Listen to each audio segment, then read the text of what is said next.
अब आप बीजेपी की समस्या देखिए कि सब कुछ है, सत्ता है, पैसा है, मीडिया है, संस्थाएं हैं, सब कुछ जेब में है, मगर ये जो पब्लिक है ये पूरी तरह से कंट्रोल में नहीं। और चुनाव आपको करवाने पड़ेंगे, क्योंकि 20वीं सदी और 21वीं सदी के डिक्टेटरशिप में यही फर्क है। 21वीं सदी में सब कुछ स्मार्ट हो गया है, फोन भी स्मार्ट हो गया है, डिक्टेटर भी स्मार्ट हो गया है। तो अब डिक्टेटर कोई फौजी यूनिफॉर्म में नहीं आता, अब डिक्टेटर कुर्ता पजामा पहन के आता है, आप मेरे जैसे कपड़े पहन के आता है। अब डिक्टेटर ये नहीं कहता कि कल से मार्शल लॉ, कल से लोकतंत्र समाप्त। अब डिक्टेटर कहता है जनता जनार्दन की जय हो। अब डिक्टेटर ये नहीं कहता कि कल से संविधान लागू नहीं होगा। अब डिक्टेटर सबसे पहले संविधान को उठा के अपने माथे से लगाता है। और ये केवल भारत की कहानी नहीं है, ये 21वीं सदी में आप तुर्की को देख लीजिए क्या हो रहा है, आप हंगरी को देख लीजिए क्या हो रहा है, आप श्रीलंका को देख लीजिए क्या हो रहा है, और अब आप अमेरिका को देख लीजिए क्या हो रहा है। लोकतंत्र को लोगों के नाम पर ध्वस्त किया जाता है।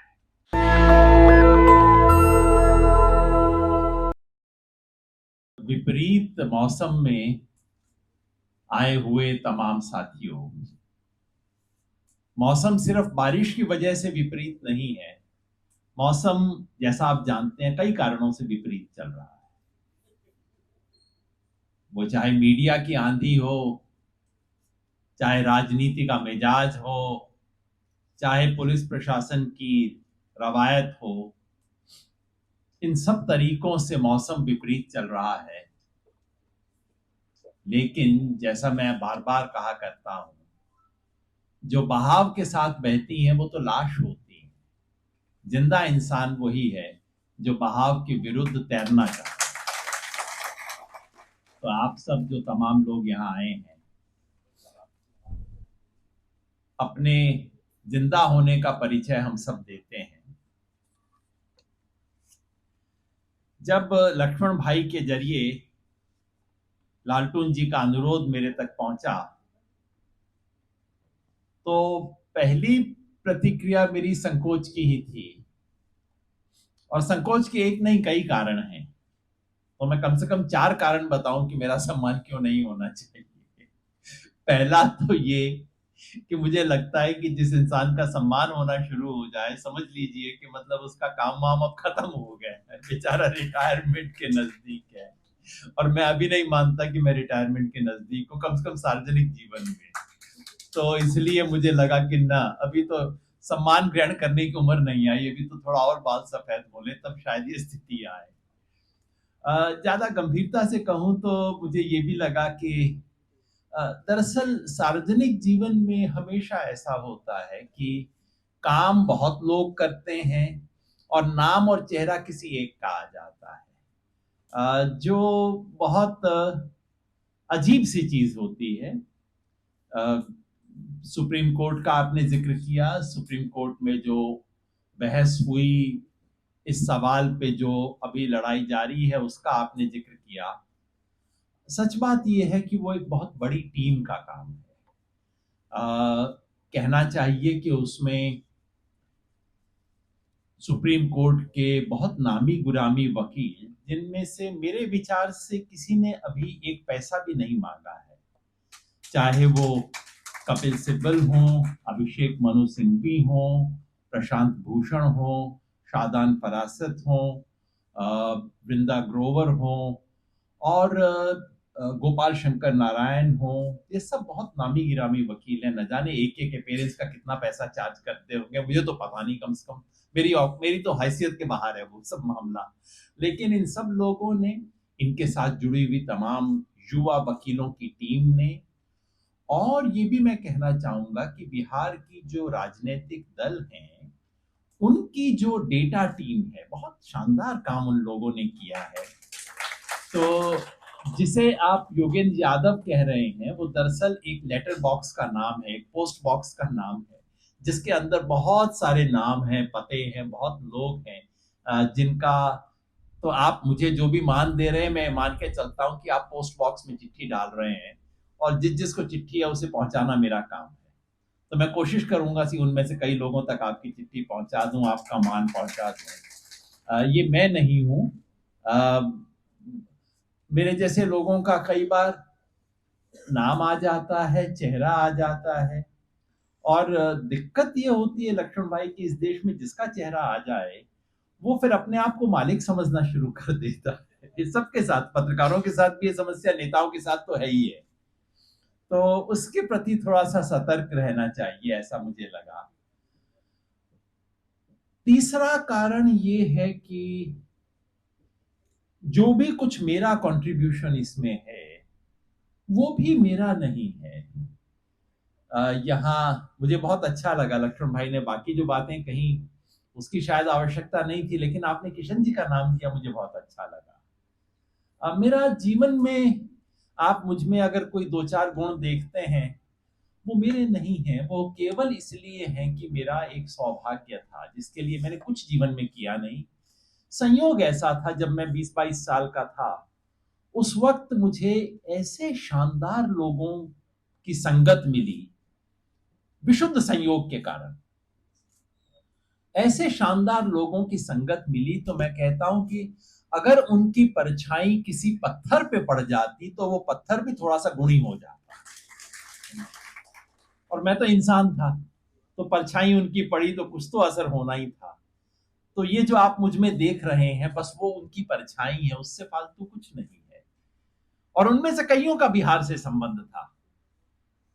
किशन पटनायक उड़ीसा के थे, लेकिन उनकी कर्म भूमि बिहार थी। उससे बहुत बड़े नेता भी निकले बिहार के। कुछ जैसा कि राजनीति में होता है, कुछ सपूत होते हैं तो कुछ कपूत भी हो जाते हैं, दोनों तरह के निकले। लेकिन कर्म भूमि उनकी बिहार थी, किशन पटनायक जी की। सच्चिदानंद सिन्हा जी, जो आज भी मुजफ्फरपुर जिले के मणिका गांव में रहते हैं, उन जैसा मौलिक चिंतक भारत ने शायद पिछले 50 साल में पैदा नहीं किया है। उनकी क्लासेस हम अटेंड करते थे, कहने को जेएनयू में डिग्री ले रहे थे, लेकिन दरअसल क्लासेस हम सच्चिदानंद सिन्हा जी की अटेंड किया करते थे। वो हमें सिखाते थे मार्क्सवाद को कैसे समझें, गांधी को कैसे समझें, तकनीक के सवाल को कैसे समझें, जाति के सवाल को कैसे समझें। तो सच्चिदानंद सिन्हा जी, अशोक सक्सेरिया कलकत्ता में रहते थे।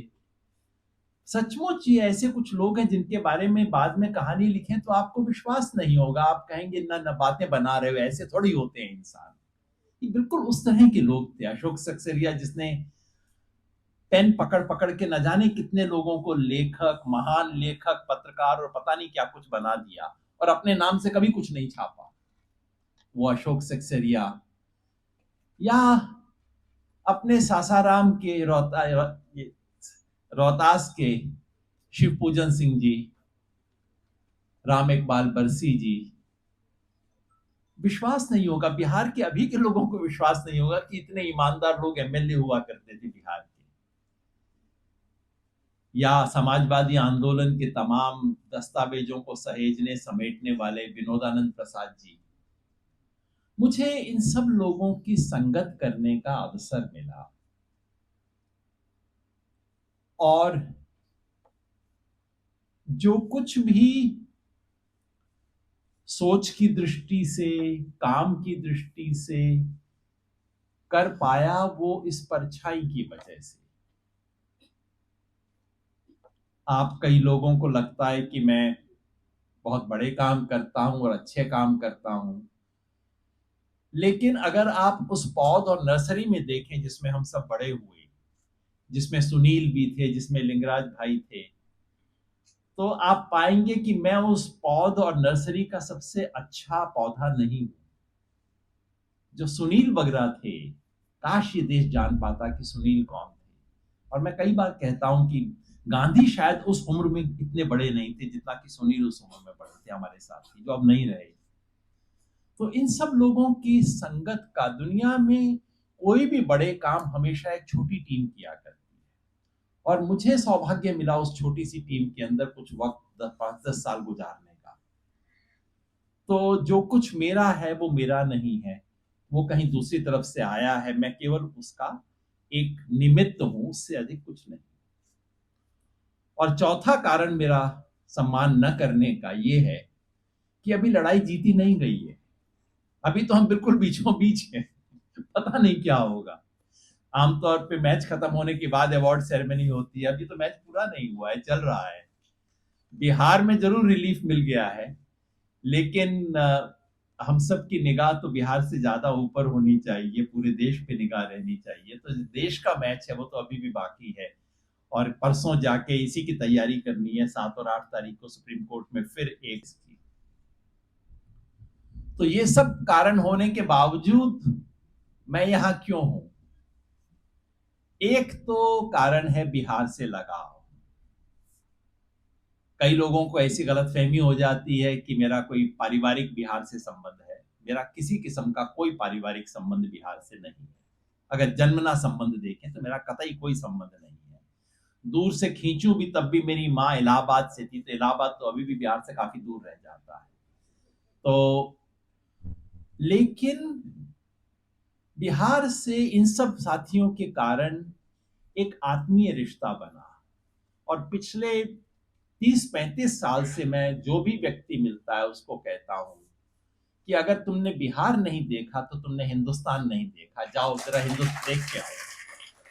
पहले भी कहता था, आज भी कहता हूं, अगर बिहार नहीं घूम के आए तो काय हिंदुस्तानी राजनीति पे कुछ मत लिखो, अभी जरा एक बार होके आओ, बिहार घूम के आओ। उसके बाद लोग समझते हैं उसकी कारण दरिद्रता है, कि बिहार की जितनी गरीबी है वो जब तक न देखी आपने भारत को नहीं समझा। शायद वो भी एक कारण है, वो बात सही है। मैं चाहता हूं कि हर कोई व्यक्ति उत्तर बिहार में, जो शायद दुनिया के सबसे संपन्न इलाकों में होना चाहिए था, अपनी प्राकृतिक एक नैसर्गिक जो कुछ उसको मिला है उसकी दृष्टि से उत्तर बिहार इस दुनिया के सबसे संपन्न इलाकों में होना चाहिए था।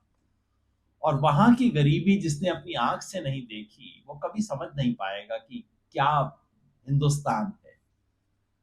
लेकिन मैं केवल दरिद्रता की वजह से ऐसा नहीं कहता, मैं बिहार की वैचारिक और राजनीतिक संपन्नता की वजह से ये कहता हूं कि बिहार नहीं देखा तो तुमने भारत नहीं देखा। और वैचारिक संपन्नता और राजनीतिक संपन्नता, आपने भी, शंभू जी ने भी जिक्र किया कि बिहार में एक तेवर है। भारत हिंदी पट्टी के किसी भी इलाके की, किसी भी प्रदेश का अपना व्यक्तित्व नहीं है। मैंने आमतौर पे लोगों को ये नहीं देखा मैं मध्य प्रदेश वाला हूं, ऐसा नहीं होता। लोग या बुंदेलखंडी हैं या मालवा के हैं, इधर के हैं उधर के हैं। सिर्फ बिहार है जिसका एक अपना व्यक्तित्व है। उत्तर भारत में, हिंदी पट्टी में बिहार है जिसका अपना तेवर है, जिसमें प्रतिरोध की क्षमता है। बिहार ही था जिसने वो राम जन्मभूमि वाले रथ को रोक दिया।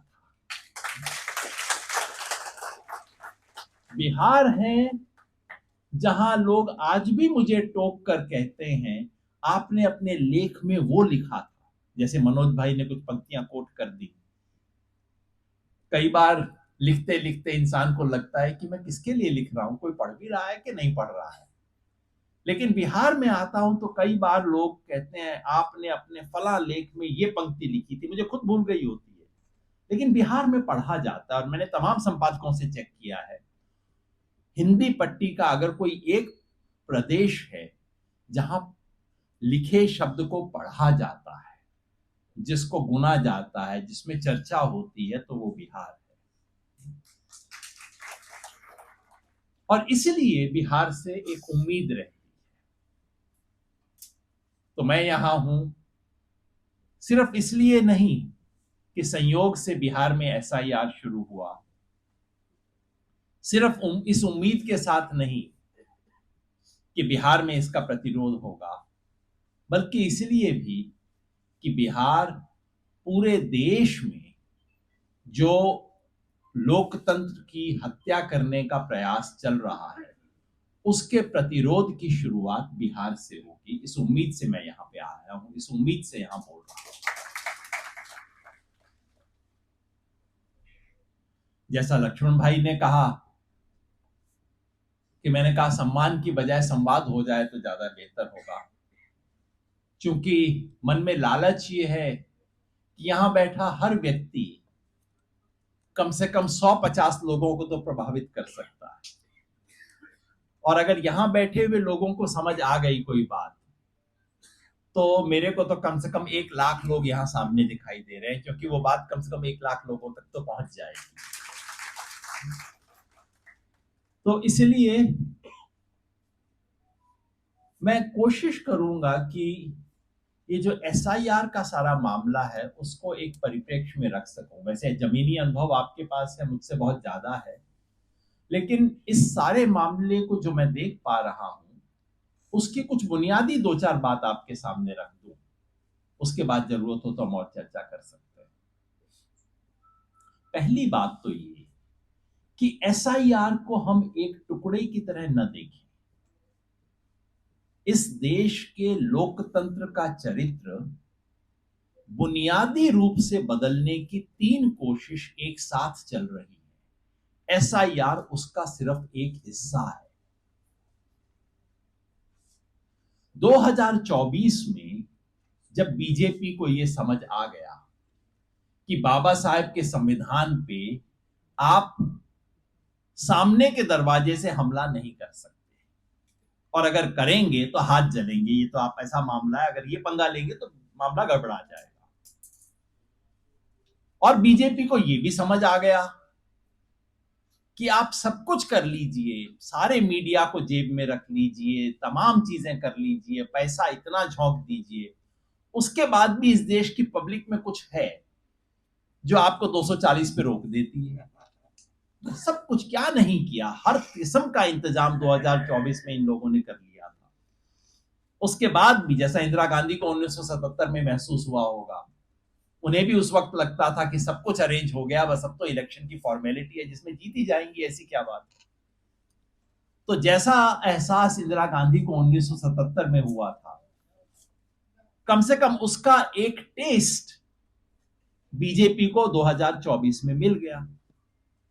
तो अब आप बीजेपी की समस्या देखिए कि सब कुछ है, सत्ता है, पैसा है, मीडिया है, संस्थाएं हैं, सब कुछ जेब में है, मगर ये जो पब्लिक है ये पूरी तरह से कंट्रोल में नहीं।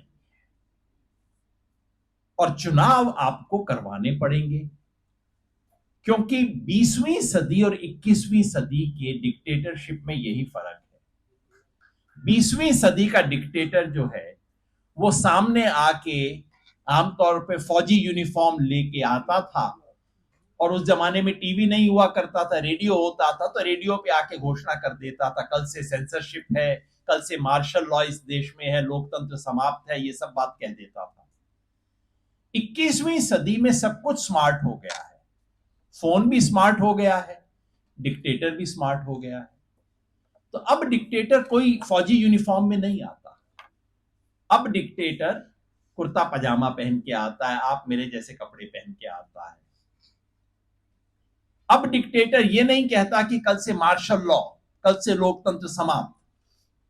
अब डिक्टेटर कहता है जनता जनार्दन की जय हो। अब डिक्टेटर ये नहीं कहता कि कल से संविधान लागू नहीं होगा। अब डिक्टेटर सबसे पहले संविधान को उठा के अपने माथे से लगाता है। और ये केवल भारत की कहानी नहीं है, ये 21वीं सदी में आप तुर्की को देख लीजिए क्या हो रहा है, आप हंगरी को देख लीजिए क्या हो रहा है, आप श्रीलंका को देख लीजिए क्या हो रहा है, और अब आप अमेरिका को देख लीजिए क्या हो रहा है। लोकतंत्र को लोगों के नाम पर ध्वस्त किया जाता है। और अब जो स्टैंडर्ड स्टाइल है वो यही है कि लोकतंत्र की जय हो और लोकतंत्र के गले पर एक चाकू का वार, उसके बाद जनता जनार्दन और मजबूत हो तब दूसरा वार। तो रोज सुबह एक मंत्र पढ़ा जाता है जनता के नाम पर, और रोज सुबह लोकतंत्र के गले पर एक छुरी और चलाई जाती है। ये 21वीं सदी का स्टाइल है। तो अब बीजेपी की दिक्कत देखिए।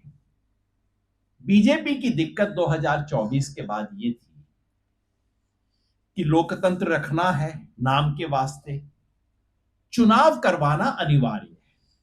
याद रखिए, पुतिन भी चुनाव करवाता है, चीन का राष्ट्रपति शी भी चुनाव करवाता है, चुनाव तुर्की में भी होते हैं, चुनाव दुनिया में हर जगह होते हैं।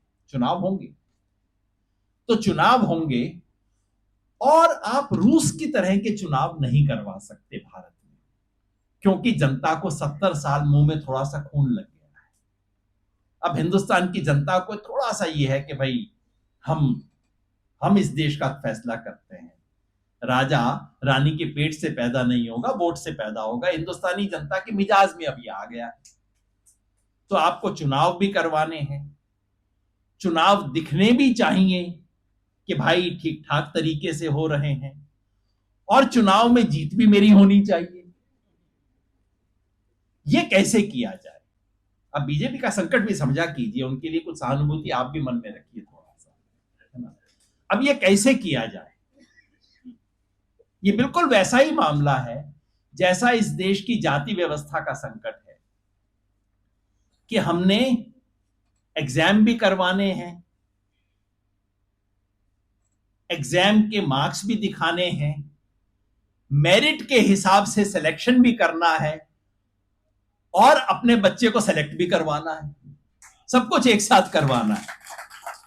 और इस देश की उच्च शिक्षा व्यवस्था ये सब सुनिश्चित करवाने का सबसे प्रभावी औजार है, जिसमें आपको मेरिट भी दिखेगी और बड़े बाप का बेटा बड़ी कुर्सी पर भी बैठेगा। दोनों चीजें एक साथ होंगी, ये सुनिश्चित करवाने की व्यवस्था है हमारी उच्च शिक्षा व्यवस्था। ठीक इसी तरह से बीजेपी चाहती है कि चुनाव भी हो और जीत भी हमारी हो। इसके 3 औजार बीजेपी ने एक साथ निकाले। जिन 3 चीजों को हम टुकड़े टुकड़े में देखते हैं, दरअसल वो टुकड़े नहीं है, ये 3 चीजों को आप जोड़ के देखेंगे तब आप समझेंगे कि इस देश में एक स्थायी व्यवस्था की जा रही है, जिससे चुनाव होंगे भी और बीजेपी की जीत लगभग सुनिश्चित रहा करेगी। वो 3 चीज क्या हैं? एक है वन नेशन वन इलेक्शन, दूसरा है डिलिमिटेशन, और तीसरा है SIR। ये 3 जो है ये मिलके 3 तरफ से हमारे लोकतंत्र पे दीवार खड़ी की जा रही है। बाकी 2 पे मैं 2-2 4-4 पंक्ति में बोलूंगा और फिर SIR पे बताऊंगा। ये वन नेशन वन इलेक्शन क्या है? बार बार हमें बताया जाता है ये तो देश में लोकतंत्र को ज्यादा सुचारू बनाने के लिए व्यवस्था की जा रही है। देखिए ना, बार बार चुनाव होते हैं, सरकार काम नहीं कर पाती है, सरकार ज्यादा तरीके से काम कर पाए, निर्णय ठीक से ले पाए, पैरालिसिस ना हो, इसके लिए व्यवस्था कर रहे हैं। आपने कभी सोचा कि जो सरकार, मैं सरकार ही कहूंगा, चुनाव आयोग कहना तो बेकार है आजकल, जो सरकार हरियाणा और महाराष्ट्र का चुनाव एक साथ नहीं करवा सकती, जो कि संवैधानिक तरीके से होना चाहिए था। पिछले साल महाराष्ट्र और हरियाणा के चुनाव एक साथ ड्यू थे, पहले होते थे, लेकिन चूंकि बीजेपी महाराष्ट्र में वो सब पैसा अभी नहीं बांट पाई थी जो कि वो बांटना चाहती थी, इसलिए महाराष्ट्र और हरियाणा के चुनाव को अलग कर दिया।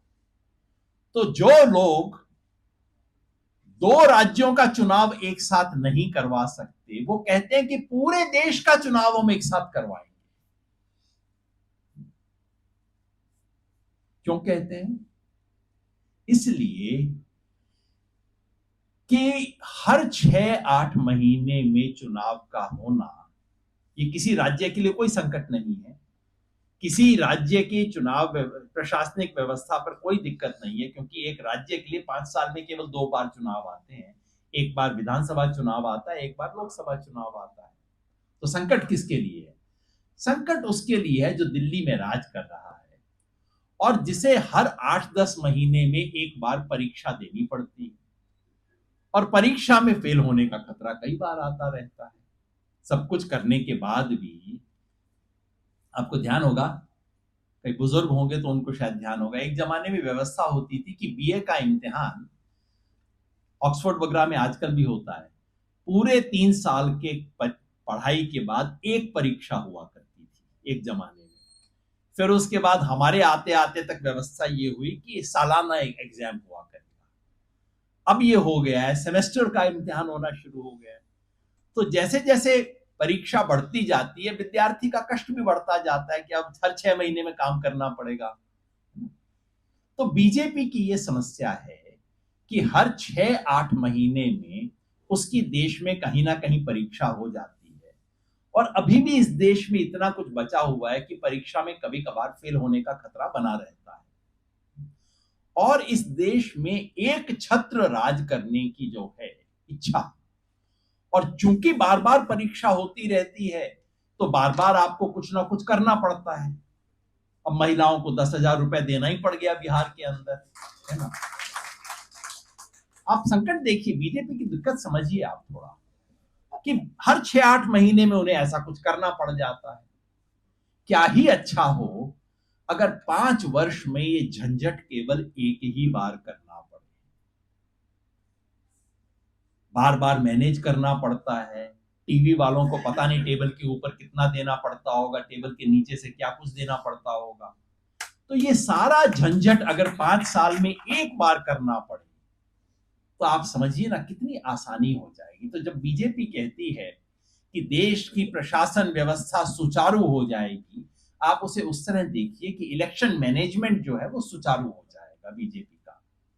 क्योंकि हमेशा जो बड़ी कुर्सी पे बैठा होता है और उसकी कुर्सी को आप हिलाने की कोशिश करते हैं, तो वो कभी नहीं कहता कि मेरी कुर्सी हिलाई जा रही है, वो कहता है धरती हिल रही है, वो कहता है प्रलय आ रही है ना। हमेशा ऐसा होता है जब भी कुर्सी को हिलाते हैं। तो इस लिहाज से बीजेपी के इलेक्शन मैनेजमेंट को जब भी दिक्कत होती है तो वो कहते हैं कि राष्ट्र की अर्थव्यवस्था को दिक्कत है, हमारे पूरे एडमिनिस्ट्रेटिव सिस्टम को दिक्कत है, ऐसी सब बातें कही जाती हैं। तो ये जो वन नेशन वन इलेक्शन है, ये बीजेपी के इलेक्शन मैनेजमेंट को सुचारू बनाने की एक व्यवस्था है।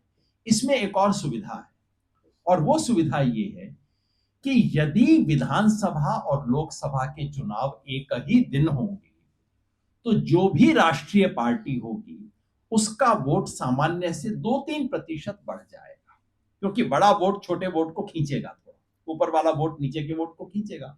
साधारण सी मिसाल आपको मैं बता देता हूं, उड़ीसा में अभी चुनाव हुए, लोकसभा का चुनाव हुआ, उसी दिन विधानसभा का चुनाव भी हुआ।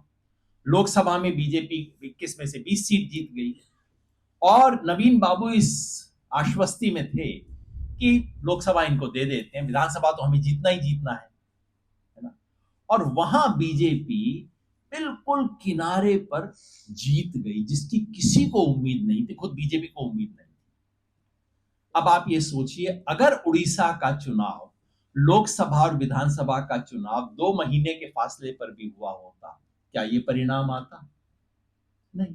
लोकसभा बीजेपी जीतती, विधानसभा क्षेत्रीय दल जीत जाता।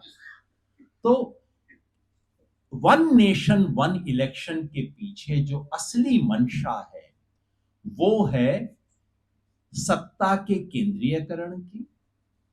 राष्ट्रीय दल यानी कि भारतीय जनता पार्टी को परमानेंट एडवांटेज रहे। अब कोई उठ के खड़ा होकर कहेगा नहीं नहीं ऐसा भी इस देश में हुआ है कि एक ही दिन चुनाव हुआ, लोकसभा में एक पार्टी जीती, दूसरे विधानसभा में दूसरी पार्टी जीती, मैं जानता हूं ऐसा होता है, मगर चुनाव का खेल अब क्विंटल और किलो वाला नहीं है, ये रत्ती माशा तोला वाला खेल है कि आपने ½ % वोट इधर से उधर हो गया क्या, 1.5% वोट उधर हुआ क्या, और ये हमेशा हुआ करेगा।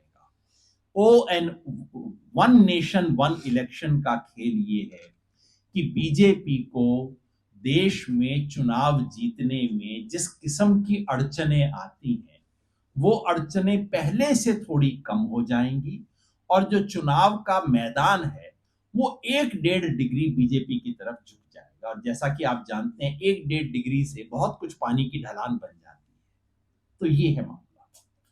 दूसरा है डिलिमिटेशन। ये डिलिमिटेशन का चक्कर क्या है? बीजेपी आपको कहेगी कि ये तो देखिए लोकतांत्रिकरण है, जहां पे जनसंख्या ज्यादा है वहां ज्यादा सीट बढ़ेंगी, और मैं जानता हूं, मैं इस वक्त बिहार में बोल रहा हूं, जहां डिलिमिटेशन यदि होगा तो बिहार की सीट बढ़ेंगी, और इसलिए कई लोगों के मन में ऐसा भी रहेगा कि नहीं नहीं ऐसा तो होना ही चाहिए इत्यादि। लेकिन भारत के इतिहास के जिस मोड़ पर डिलिमिटेशन की चर्चा चल रही है, यानी कि जनसंख्या के अनुपात में राज्यों की सीटों को बदलने की चर्चा चल रही है, उसका केवल एक ही परिणाम होगा, और वो परिणाम ये होगा, आप यूं देख लीजिए किन किन राज्यों की सीटें घटेंगी। मैं राज्यों के नाम गिनाता जाता हूं और आप उस राज्य की राजनीतिक स्थिति के बारे में सोचते जाइए। केरला की सीट 20 से घट के 12 हो जाएगी। तमिलनाडु की सीट 39 से घट के 31 हो जाएंगी। आंध्र प्रदेश की सीट 25 से घट के 20 हो जाएंगी। तेलंगाना की सीट 16 से या 17 से घट के 13 हो जाएंगी। 3 सीट उड़ीसा की कम होंगी, 4 सीट बंगाल की कम होंगी, 1 सीट पंजाब की कम होगी। अब आप मुझे बताइए इन सब, और 2 सीट कर्नाटका की कम होगी। अब आप सोचिए इसका राजनीतिक असर क्या होगा, किसे फायदा किसे नुकसान होगा। मोटा खेल ये है इस वक्त किया जा रहा कि देश में लोकतांत्रिक तरीके से सभी सीटों का बंटवारा हो। ये इसलिए किया जा रहा है कि जिन इलाकों में बीजेपी के जीतने की संभावना ज्यादा है उन राज्यों की सीटें बढ़ जाएंगी। स्वाभाविक है बीजेपी को अगले 25, 30, 40 साल तक जो पलड़ा है वो बीजेपी के पक्ष में झुक जाएगा। मैं नहीं कह रहा कि गारंटी है कि बीजेपी हमेशा मध्य प्रदेश जीतेगी, हमेशा राजस्थान जीतेगी, नहीं, लेकिन फिर मैं कह रहा हूं रत्ती माशा वाला खेल है। पलड़ा परमानेंटली थोड़ा सा बीजेपी की तरफ, थोड़ा सा नहीं काफी कुछ झुक जाएगा। इसका एक दूसरा भी पक्ष है जिसके बारे में अभी चर्चा नहीं करनी, कि राष्ट्रीय एकता के लिए इसका क्या परिणाम होगा। जो दक्षिण और उत्तर का जो समीकरण है वो क्या हो सकता है, इसके बारे में किसी और दिन मौका देंगे तो मैं बोलूंगा। और दूसरा ये भी याद रखिए कि डिलिमिटेशन का मतलब ये भी है कि लोकसभा और विधानसभा के क्षेत्रों को दोबारा नए सिरे से बनाया जाएगा, बाउंड्री नए सिरे से बनाई जाएगी। यहां बिहार में बैठे हुए अभी हमें इसका अनुमान नहीं है। मैं चाहता हूं कि कोई असम का व्यक्ति आके आपको समझाए कि क्या खेल हुआ है। पहली बार भारत के इतिहास में डिलिमिटेशन का इस्तेमाल उस खेल के लिए किया जा रहा है जो कि अमेरिका में खेला जाता है। अमेरिका में उस खेल का नाम है, उसे अमेरिका में कहा जाता है जेरीमेंडरिंग। खेल ये है कि अगर मुझे पता है कि मुझे फला इलाके में मेरी पार्टी हारेगी और हारती ही है, फला समुदाय मेरे लिए वोट नहीं देता, तो मैं क्या करूंगा, मेरी पार्टी जहां 1 लाख से हारती थी वहां 4 लाख से भी हार जाए तो क्या फर्क पड़ता है। तो मैं उस समुदाय के सब लोगों को उठा के एक तरफ डाल दूंगा, एक कॉन्स्टिट्यूएंसी में, कहूंगा बेटा 1 लाख की बजाय तुम 5 लाख से जीत जाओ। इसका परिणाम क्या होगा, बाकी पड़ोस की 4 कॉन्स्टिट्यूएंसी से उस समुदाय के लोग कम हो जाएंगे। तो एक सीट जहां मैं 1 लाख से हारता था 4 लाख से हार जाऊंगा। पड़ोस की 4 सीटों में जहां 2 मैं जीतता था 2 हारता था, वहां चारों जीतने की गारंटी हो जाएगी। इसको बोलते हैं जेरीमेंडरिंग। अमेरिका में होती थी, भारत में कभी नहीं हुई है, असम में पहली बार हो चुकी है। असम में एग्जैक्टली यही खेल हुआ है। और इस बार जब भारत भर में होगी डिलिमिटेशन, इसका सबसे बड़ा खतरा है।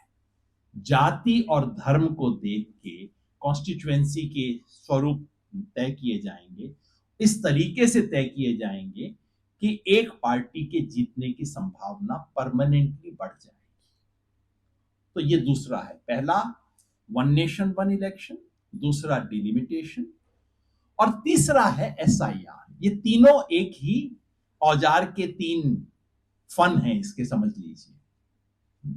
तीसरा है एसआईआर। इन तीनों के माध्यम से क्या हो रहा है, देश, काल और पात्र तीनों बदलने की कोशिश हो रही है। देश मतलब स्थान, वो इलाके जहां बीजेपी को तकलीफ थी उन इलाकों का वजन कम कर दो, ये है डिलिमिटेशन। काल कैलेंडर, लोकतंत्र का कैलेंडर ऐसा बना दो कि 5 साल में एक बार मैनेज करने से काम चल जाए। और तीसरा है पात्र। पात्र क्या? बीजेपी की तकलीफ ये है कि ले दे के इस देश का कमेरा वर्ग आज भी मन से बीजेपी के साथ नहीं है। वोट डाल देता है, मैं नहीं कहता गरीब का वोट बीजेपी को नहीं मिलता, मिलता भी है। ऐसा भी नहीं है कि दलित समाज का नहीं मिलता, वो भी कई बार मिलता है। लेकिन इस देश का जो कमेरा वर्ग है, आप उसको दलित आप बहुजन वर्ग भी कह सकते हैं, दलित आदिवासी पिछड़ा भी कह सकते हैं, ये कमेरा वर्ग है जो हाथ से काम करके अपना कमाता है, जिसके बुनियाद पे ये देश खड़ा है। वो वर्ग बीजेपी को वोट देते समय भी उसे अपना नहीं मानता, और जब मौका मिलता है, जैसे ही कोई सुपात्र मिल जाता है, उसको जाके वोट डाल देता है। अब सुपात्र नहीं मिलता तो बेचारा मजबूरी से कमल पे भी बटन दबा देता है। और ये बात बीजेपी समझती है। अगर कोई ऐसा इंतजाम हो जाए जिससे इस देश के कमेरे वर्ग का वजन कम हो जाए, तो उससे किसे फायदा होगा? जो आपकी थ्योरी थी ना कि मर्डर हो जाए तो देखो कि इससे फायदा किसे होगा।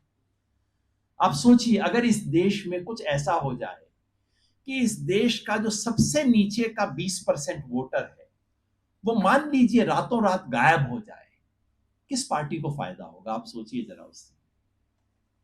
ठीक है, उस 20 में उसके भी 5 लोग जाएंगे, मैं नहीं कह रहा कि 20 के 20 दूसरे लोग होंगे, 5 इसके भी जाएंगे, लेकिन 12 सामने वाले के जाएंगे।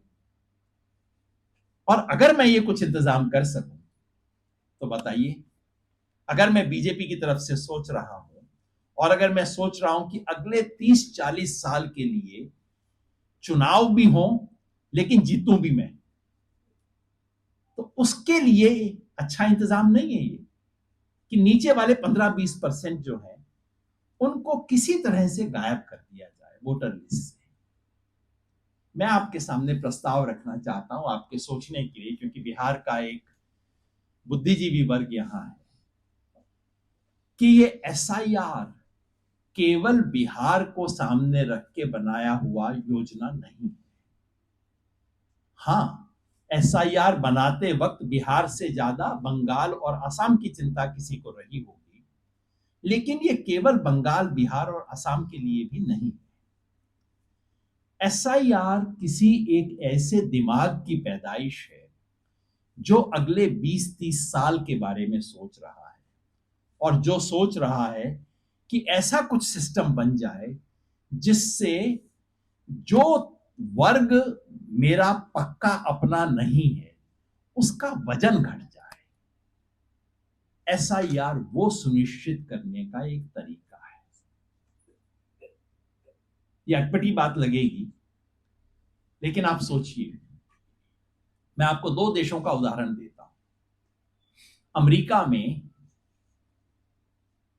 हमारे जैसा सिस्टम नहीं है वोटर लिस्ट का। अमेरिका का सिस्टम यह है कि हर व्यक्ति पे जिम्मेवारी है कि तुम जाओ अपना वोटर लिस्ट में नाम जुड़वाओ। अगर जुड़वा लिया तो ठीक है, नहीं जुड़वाया तो मैं क्या करूं? वोटर लिस्ट में नाम डलवाना वोटर की जिम्मेवारी है, सरकार चुनाव की व्यवस्था की कोई जिम्मेवारी अमेरिका में नहीं है। उसका परिणाम क्या होता है?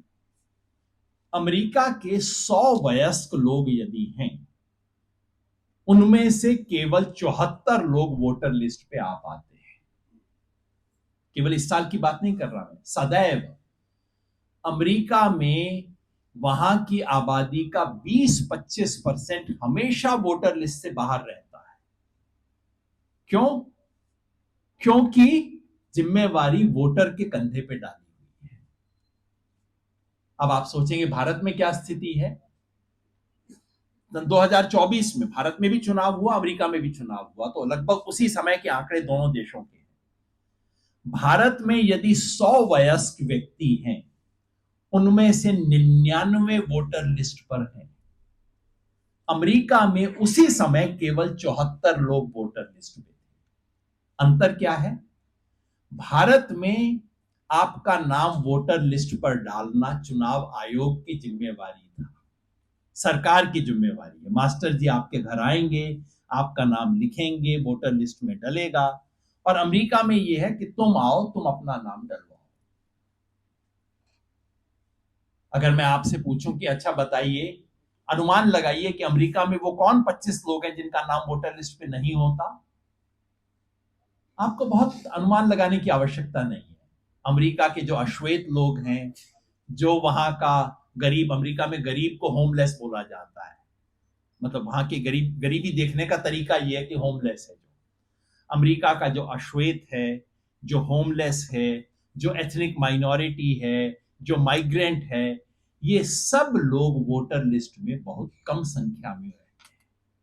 और इसलिए अमेरिका का जो श्वेत वर्ग है, जो अपने आप को वहां का मालिक मानता है अमेरिका का, उसकी जनसंख्या के अनुपात से अधिक उसका वोटर लिस्ट में महत्व रहता है।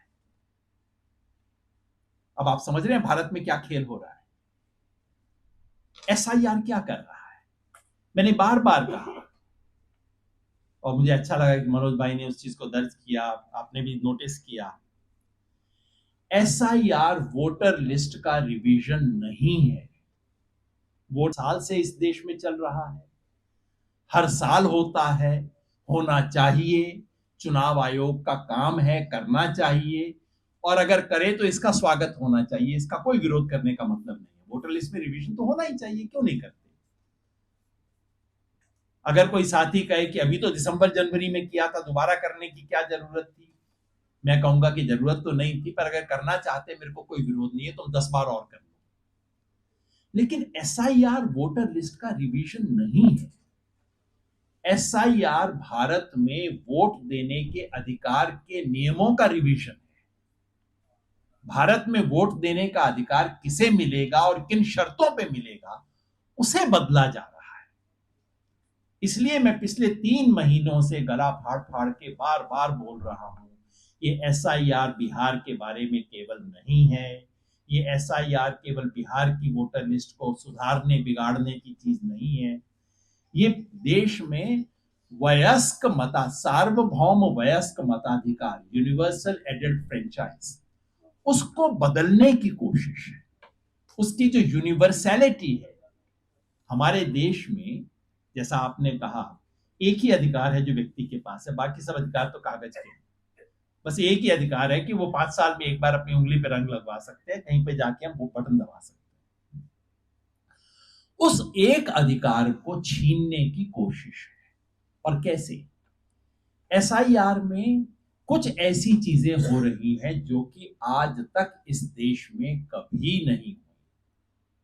मैं इसलिए चाहता हूं कि यहां बैठा हुआ जो जागरूक वर्ग है, वो जाके गांव गांव में, मोहल्ले में, आगे जाके ओपिनियन मेकर्स को आप ये बात समझा सके। सरकार कहती है, चुनाव आयोग कहता है, बीजेपी कहती है। आजकल इन तीनों में अंतर कुछ खत्म सा हो गया है। जैसा आपने बताया, सवाल चुनाव आयोग से पूछा जाता है, जवाब बीजेपी देती है। चुनाव आयोग वो काम कर रहा है जो कि गृह मंत्रालय को करना चाहिए। तो चुनाव आयोग, सरकार, बीजेपी, तीनों कुछ एक ही है। तो मेरे से बातचीत में यदि मेरी जुबान फिसल जाए तो आप माफ कीजिएगा, क्योंकि तीनों लगभग एक ही जैसे दिखाई देते हैं। तो चुनाव आयोग कहता है हम बिहार में केवल वो कर रहे हैं जो कि 2003 में ऑलरेडी हुआ था। 2003 में गहन पुनरीक्षण हुआ था, हम 22 साल बाद उसी प्रक्रिया को दोबारा चला रहे हैं। ये सरासर झूठ है। यहां बहुत लोग होंगे ऐसे, यहां कितने लोग होंगे जो 2003 में वोटर थे? जरा हाथ खड़ा करके बताइए। इस हॉल की मेजॉरिटी है जो कि थी। क्या 2003 में आपको कहा गया था कि ये एन्यूमरेशन फॉर्म है, भर दीजिए, और नहीं भरा तो वोटर लिस्ट से नाम कट जाएगा? नहीं कहा गया था। क्या 2003 में आप सबसे पूछा गया था कि भारत के नागरिक होने के प्रमाण पत्र लेके आइए? कुछ नहीं था।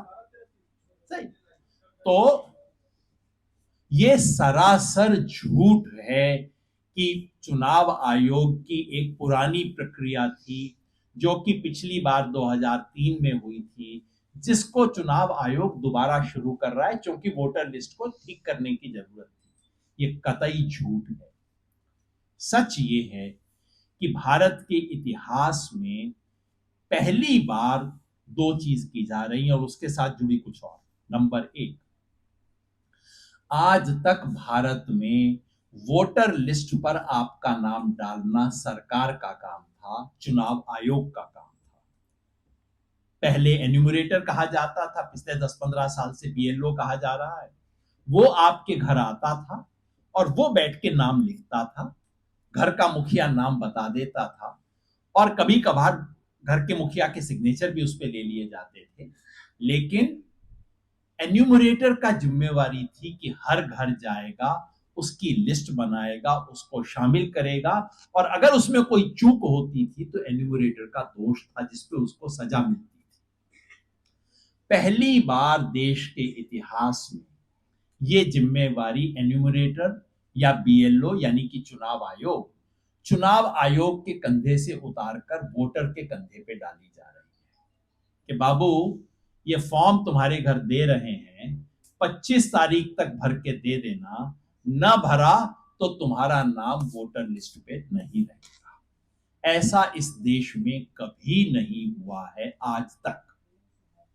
यानी कि ओनस जो है वो ट्रांसफर कर दिया गया है। और मैंने आपको अमेरिका का उदाहरण ऑलरेडी दे दिया है। एग्जैक्टली यही करने से अमेरिका में 25% लोग वोटर लिस्ट से बाहर हो जाते हैं। अब आप कहेंगे कि बिहार में तो केवल 8% ही बाहर हुए, 20%, 25% तो नहीं हुए। और वो क्यों नहीं हुए, उसका कारण आप सब जानते हैं। जैसे ही बिहार में एन्यूमरेशन फॉर्म दिए गए, वापस आने शुरू हुए, और चुनाव आयोग को पता लग गया कि 8 करोड़ में से 2-2.5 करोड़ फॉर्म तो वापस नहीं आएंगे, तो फिर यहां पटना से फोन जाने शुरू हुए बीएलओ को कि बाबू कुछ भी करो, ये घर घर जाने का सिलसिला बंद करो, चुपचाप से बैठो और नाम भरो। मैं पूरी जिम्मेवारी से कहता हूं, और इसके लिए मैं अजीत अंजुम भाई और ऐसे तमाम पत्रकारों को सैल्यूट भी करता हूं। बिहार के कम से कम 20% एन्यूमरेशन फॉर्म फर्जी थे। जिस व्यक्ति के भरे गए उस व्यक्ति को पता भी नहीं था। कम से कम 20, बाकी लोग कहेंगे 50-40, कम से कम 20% एन्यूमरेशन फॉर्म बीएलओ ने घर बैठ के भरे। जिस व्यक्ति का भरा गया उसको पता भी नहीं था कि उसका फॉर्म भर दिया गया। ये चुनाव आयोग ने इतना कल्याण क्यों किया? क्योंकि सुप्रीम कोर्ट में केस चल रहा था, क्योंकि ये दिखाना था। अगर पहली बार ही पता लग जाता कि 8 करोड़ में से 2 करोड़ लोग बाहर हैं, तो उसी दिन एसआईआर डूब जाता आपका, और सुप्रीम कोर्ट सारा देश खड़ा होके कहता भैया ये पंगा नहीं करना, पूरे देश में रोको इसको, आज ही रोको। तो चुनाव आयोग ने सर के बल खड़े होके फर्जीवाड़ा करते हुए इस संख्या को ऐसा पहुंचाया कि केवल 65 लाख कटे। केवल 65 लाख मैं इसलिए कह रहा हूं, वैसे 65 लाख केवल नहीं होता है, लेकिन 2 करोड़ के करीब कटने वाले थे अगर ये सिंपल कह देते कि जिसका फॉर्म नहीं आएगा उसका वोटर लिस्ट में नाम नहीं होगा। कम से कम 2 करोड़ लोग बिहार के फॉर्म देने वाले नहीं थे। इसलिए नहीं कि वो मतदाता नहीं बनना चाहते, इसलिए कि जैसा आपने बताया, बच्चे पंजाब में गए हुए हैं, अकेली औरत वहां पे बैठी है, वो खुद भी वहां पे नहीं है, पता नहीं लगा कौन जाए, नदी पार करके वहां से सर्टिफिकेट डॉक्यूमेंट लाना पड़ेगा, कैसे करेंगे सामान। जब भी, और ये आप गांठ बांध लीजिए, जब भी आप वोटर लिस्ट पे होने की जिम्मेवारी वोटर के कंधे पे डालेंगे, कम से कम 15-20% लोग वोटर लिस्ट से गायब हो जाएंगे। बिहार में एग्जैक्टली ये होने वाला था, लेकिन चुनाव आयोग ने सुप्रीम कोर्ट में अच्छा आंकड़ा दिखाने की गर्ज से बीएलओ से फर्जीवाड़ा करवाया, और इसलिए केवल 65 लाख हुए। पहला ये काम है जो देश के इतिहास में आज तक कभी नहीं हुआ। जब जब ये जहां जहां जाएगा वहां वहां इसका नुकसान, इससे वोट कटेंगे, और वोट कटने का, जिन लोगों का वोट कटेगा, आपको कोई षड्यंत्र करने की जरूरत नहीं है, कोई बेईमानी करने की जरूरत नहीं है। हमेशा गरीब, अप्रवासी, महिला और मजदूर, ये लोगों का वोट ही कटेगा। इसमें आपको कोई बेईमानी करने की जरूरत ही नहीं है। कुछ बेईमानियां होती हैं जहां आप नाम देख देख के नाम काटते हैं, और कुछ इतनी सुंदर बेईमानियां होती हैं जिसमें आपको कुछ नहीं करना, आंख मूंद के कर लीजिए और आपको पता है कि इसका ये परिणाम निकलेगा। ये वो वाली बेईमानी है, स्ट्रक्चरल वो है इसका इफेक्ट। दूसरी चीज जो की गई वो ये कि हर व्यक्ति से दस्तावेज मांगा गया, कागज दिखाओ। ऐसा इस देश के इतिहास में कभी नहीं हुआ है। सन 1950 से जब से इस देश में चुनाव की प्रक्रिया शुरू हुई, जब चुनाव आयोग वगैरह बने, तब से नियम ये है कि यदि मैं बिहार के किसी गांव में गया, एक व्यक्ति मुझे वहां पे मिला, एक महिला वहां मिली, मैं मान के चलता हूं कि वो भारत की नागरिक है। अगर किसी ने उसके विरुद्ध प्रमाण दिया कि भारत की, नेपाल की नागरिक है, ये तो ऑब्जेक्शन हुआ, प्रमाण दिया, तब मैं उसके कागज मांगूंगा, तब उसकी जांच करूंगा। अन्यथा मैं मान के चलूंगा कि भारत में निवास करने वाला हर व्यक्ति भारत का नागरिक है। ये इस देश का सामान्य नियम है। और यदि ये नियम न होता तो इस देश में करोड़ों लोगों का वोट पता नहीं कब से कट चुका हो। देश में नागरिकता प्रमाण पत्र नामक कोई चीज नहीं। जिस व्यवस्था ने 70 वर्ष तक लोगों को ऐसा कोई कागज दिया नहीं हो, वही व्यवस्था पलट के आज पूछती है कि तुम्हारे पास कागज क्यों नहीं है। अरे आपने नहीं दिया, उसका सिंपल कारण ये है।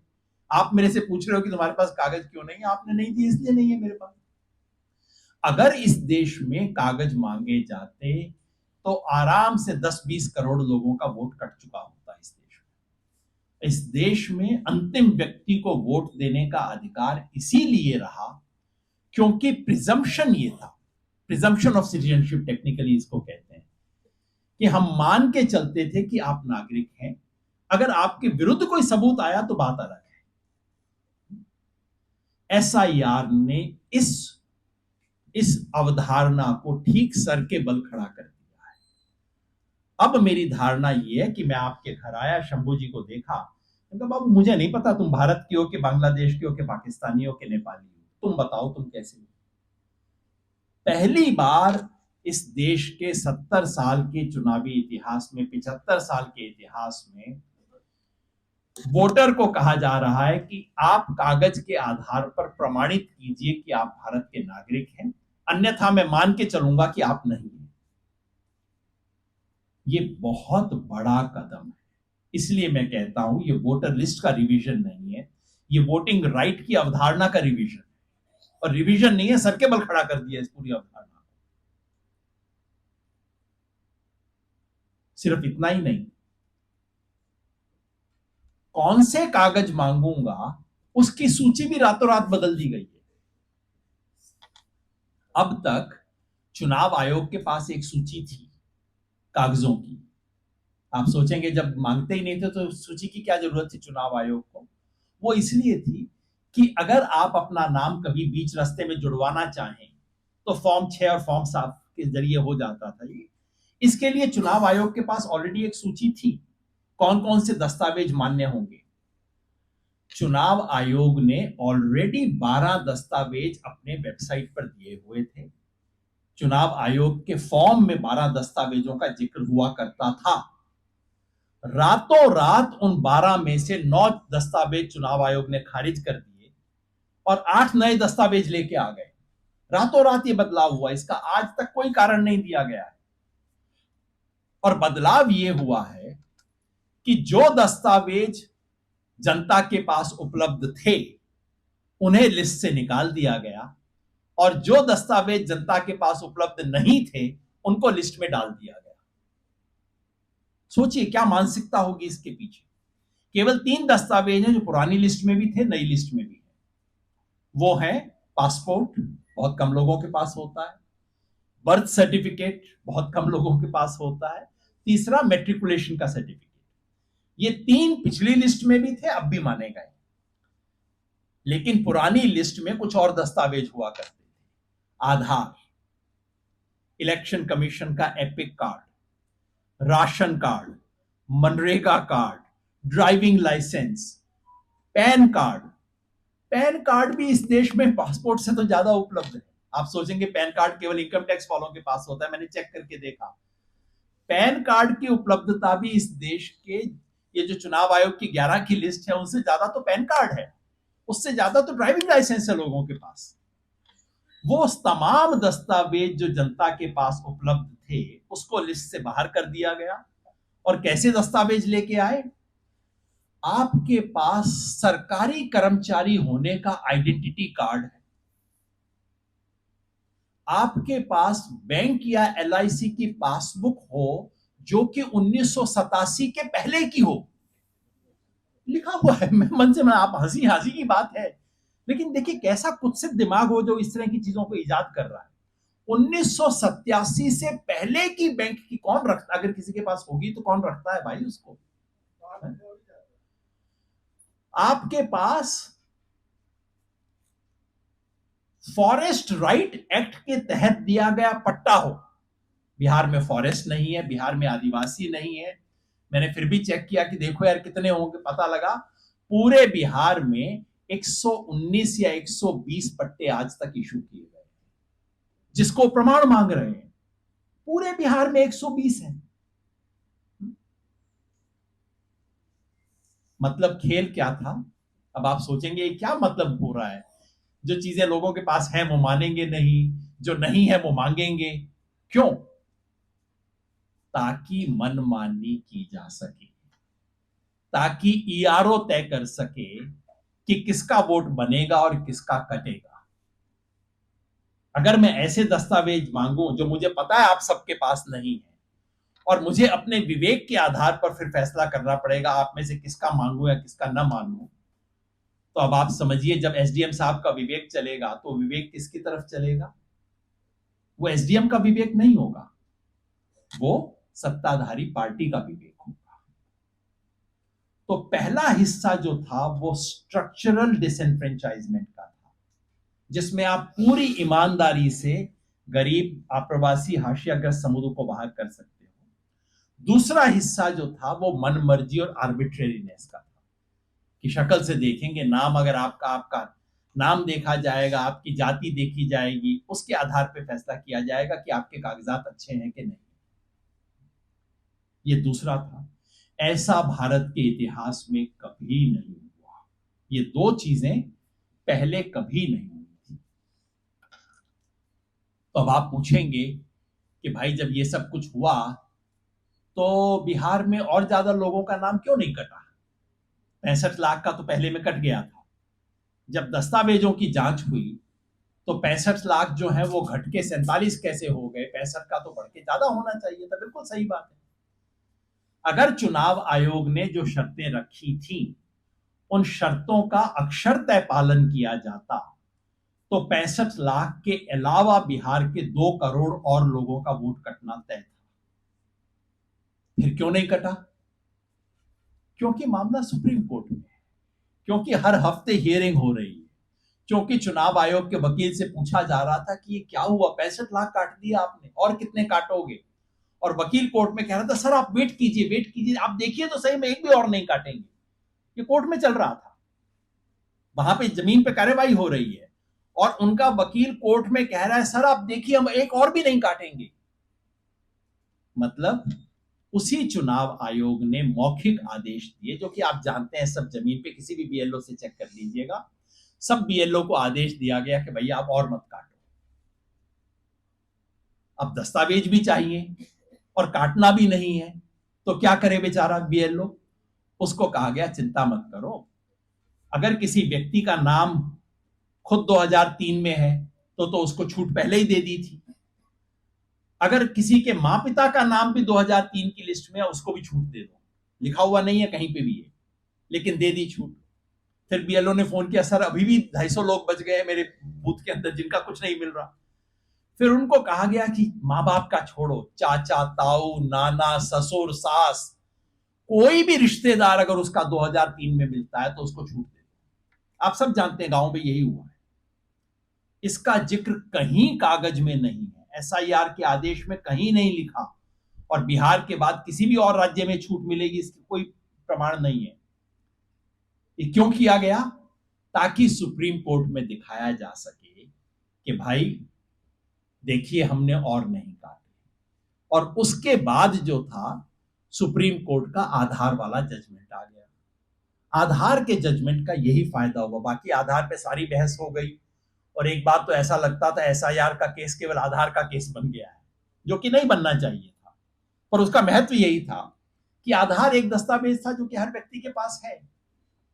सो सुप्रीम कोर्ट के आधार वाले फैसले ने यह सुनिश्चित कर दिया कि कम से कम बिहार में दस्तावेजों की कमी के नाते एक बड़ी संख्या में लोगों का वोट नहीं कट सकता।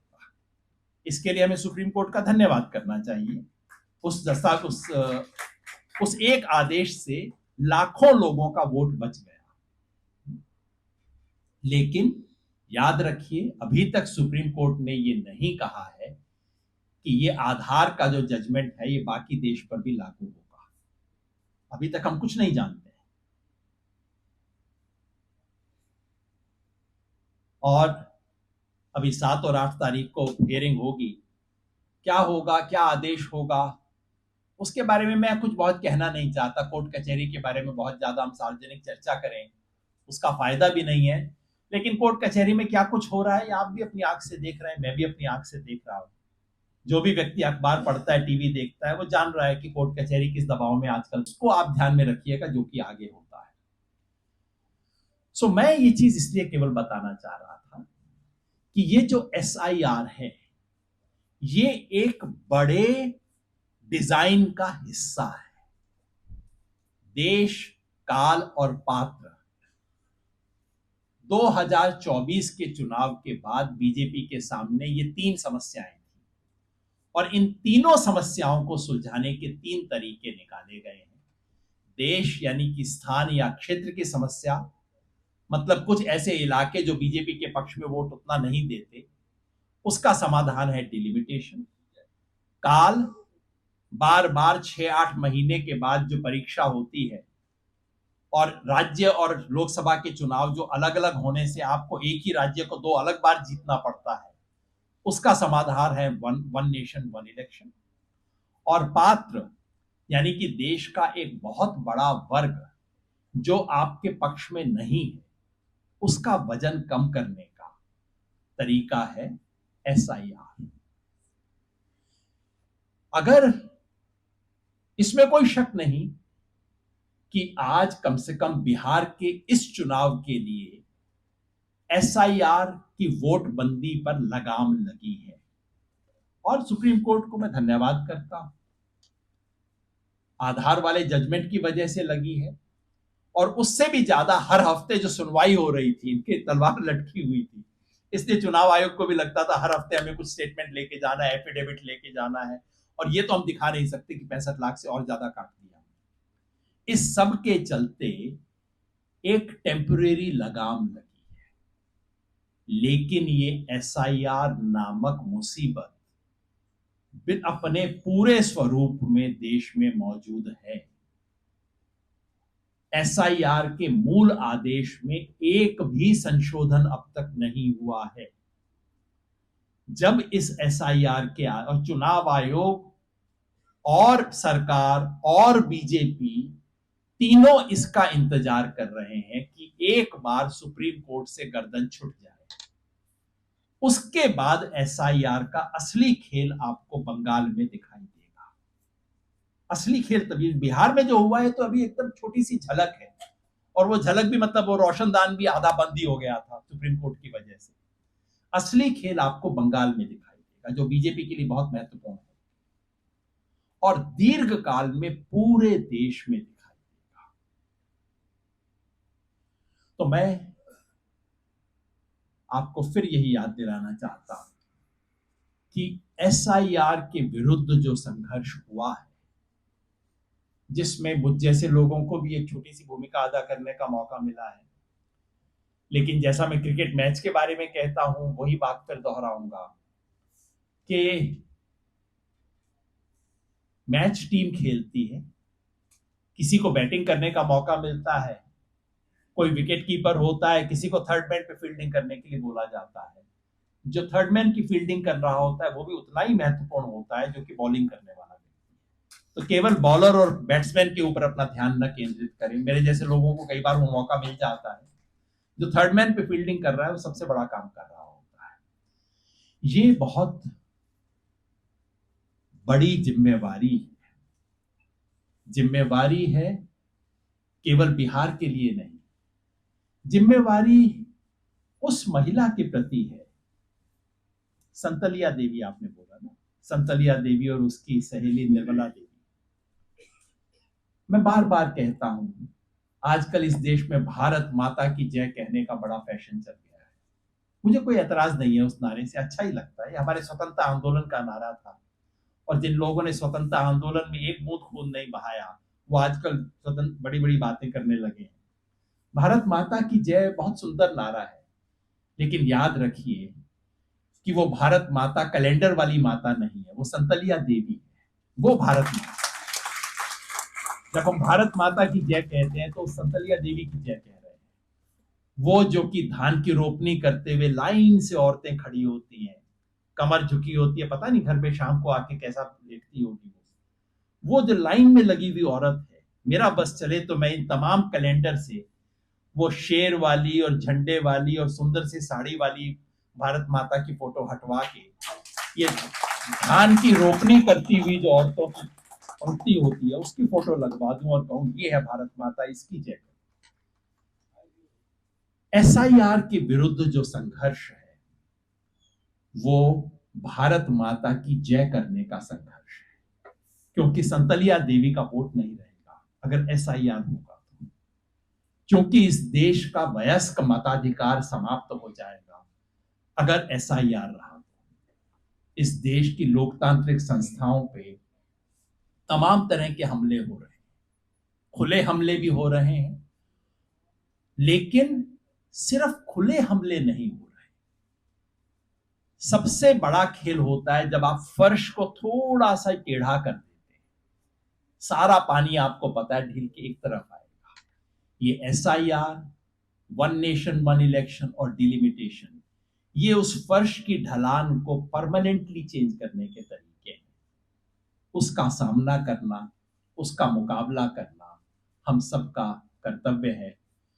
और उस लड़ाई में मेरे योगदान का बहाना बना के आप लोगों ने उन तमाम लोगों को याद किया जिन्होंने इसके अंदर अपनी भूमिका निभाई है, निभाएंगे। इसके लिए मैं धन्यवाद करना चाहता हूं। लेकिन मैं मान के चलता हूं कि आप यहाँ पे आए हैं तो सिर्फ किसी एक व्यक्ति या किसी टीम का धन्यवाद करने नहीं आए हैं। आपके यहाँ आने का मतलब एक संकल्प है, और वो संकल्प ये है कि जिस बिहार ने उस रथ यात्रा को आज से 35 साल पहले रोका था, वो बिहार, वो रथ यात्रा जो कि इस देश को तोड़ने वाली रथ यात्रा थी, उसको जिस बिहार ने रोका था, वही बिहार इस देश के लोकतंत्र को तोड़ने की ये जो नई यात्रा है, इस देश के वयस्क मताधिकार को खत्म करने की जो यात्रा है, उसे भी रोकने का मादा यही बिहार है। मैं मानता हूं कि आप सबका यहाँ आना हम सबका एक संकल्प है। नेशनल दस्तक की आपसे गुजारिश है कि अगर इसको बचाना चाहते हैं तो नेशनल दस्तक को सब्सक्राइब करने के लिए रेड कलर के सब्सक्राइब बटन को दबाएं, फिर बेल आइकन की घंटी दबाएं। नेशनल दस्तक को बचाने के लिए बहुत जरूरी है कि हर खबर को शेयर करें, लाइक करें, कमेंट जरूर करें।